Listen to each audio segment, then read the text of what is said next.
Thousands of demonstrators spilled onto streets across the country today, including right here in Winnipeg. The Occupy Wall Street movement spread north of the border for the first time. And while the rallies were, for the most part, peaceful, the message was still clear: stop corporate greed. Here's Global's Tamara Franansky.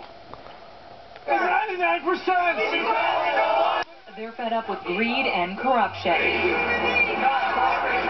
Hundreds of people joined together Saturday for Occupy Winnipeg, a protest of the growing gap between the rich and poor. People are really disempowered now and suffering.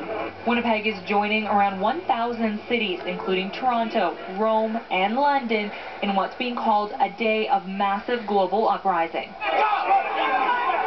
It was all sparked by the grassroots movement Occupy Wall Street.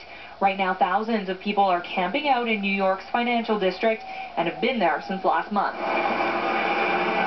Some of the rallies have turned violent, with hundreds of people arrested. Today's protest in Winnipeg was a peaceful one. We do understand that pushing some of the minor rules are part and parcel of getting noticed, but we're not looking to cause any trouble. As much as today is about showing solidarity with the demonstrators in New York, it's also a chance to draw attention to issues here in hopes of making a difference locally. The neglect that the governments have paid to the First Nations communities in terms of their safety, their water, their health here in Manitoba. While many here are questioning all levels of government, Manitoba's Premier is praising what's happening on the steps of the legislature. For young people to rally to these very complex questions of globalization and how we can ensure that we have stable economies so people can make a livelihood and support their families seems to me to be a healthy democratic tendency. Just as on Wall Street, people here are planning to stay the night even longer at Memorial Park. We're going to stay for one night and then let the power of the people take over that, because at this point it's out of our hands now. This is its own thing. And there's no plan to leave just yet. Tamara Franansky, Global News. Like many public outcries, today's demonstrations were organized in cyberspace. As Rob Leth explained, social media has been instrumental in spreading the worldwide word about the protest. The occupations will be televised, with social media also playing a huge part in the push for social change.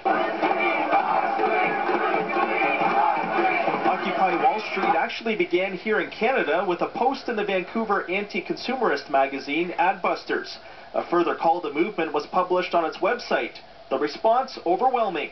Editor Cully Lawson believes change is possible. Without leaders, without demands, they have been able to launch a national conversation in America, the likes of which America hasn't seen for a couple of generations. It is possible for fascinating, exciting, new ideas, for those ideas to push up from the grassroots and start having an impact again on Canadian politics. The Occupy phenomenon has spread to more than 200 cities worldwide. The news from every center flooding Twitter with a barrage of tweets and twit pics. As protesters march with their feet and raise their voices, their thumbs are also getting a workout, with even those walking the halls of power joining in. Here at home, Global News following the action from coast to coast as it happens with a live blog simply titled Occupy Canada. Out on the streets of Toronto today, my mobile device was busy capturing the march from Bay Street to St. James Park.